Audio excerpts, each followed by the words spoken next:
What's going on, YouTube? Here's another wonderful training from the Masterminds podcast. Right now, I'm wearing the Trader's Breakfast. Go get your Trader's Breakfast. Today's training is from Trading in the Zone by Mark Douglas, one of my favorite books. It's on the winning attitude. So the winning attitude is a positive expectation of our efforts with an acceptance that whatever results we do get are a perfect reflection of our level of development and what we need to learn to do better. So the reason why I chose this definition to do this training on is because no matter what it is that you're looking to accomplish in this world, there's going to come challenges, there's going to come roadblocks, there's going to be moments of self-doubt, there's going to be moments of just feeling lost and confused. And what's really important to keep you persisting through that is having a winning attitude, which once again is a positive expectation of our efforts with the acceptance that whatever results we do get is a perfect reflection of our level of development and what we need to learn to do better. So let's dive deeper into this idea. So right here, I have 4 components to this quote, which is 1, a positive expectation of our efforts, right?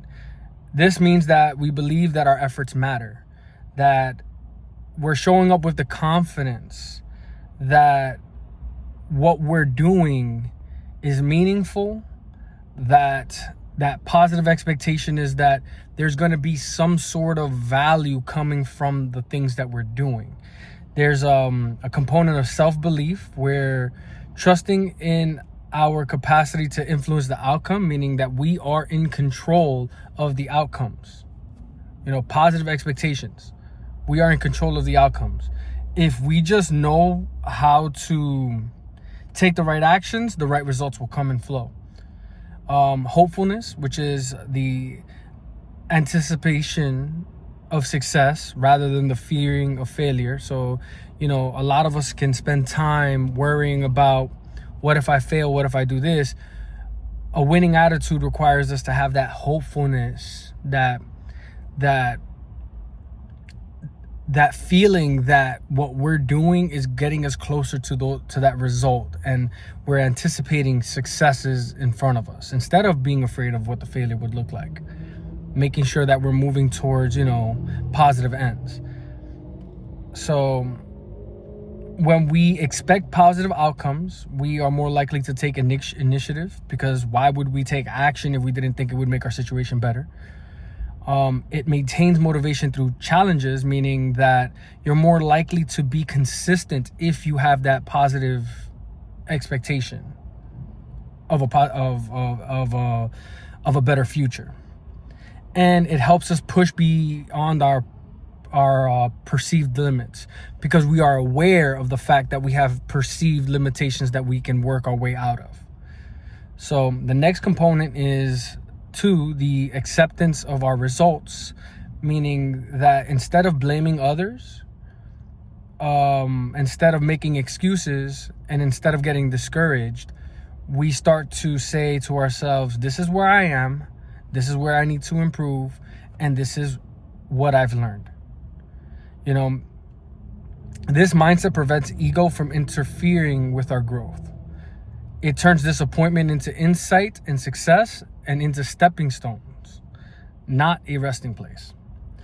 So, our ability to accept our results is, learning to be proactive with that feedback, learning how to be okay in understanding the idea that we're in a trial and error process, and that's how we become. We don't become by just being perfect right away, right? Which leads us to our 3rd component, which is growth over perfection, where we, a winning attitude is process focused. This includes learning from failure without self-judgment, seeing obstacles as training, and constantly refining our methods and mindset. So you know, when we focus on growth, we are expecting that things are getting better, that we're learning, that we're refining. You know, when we are becoming obsessed with being too perfect, we have this assumption that we need to be perfect out of the gate, when, like, in reality, really difficult things, anything worth doing is, how you say,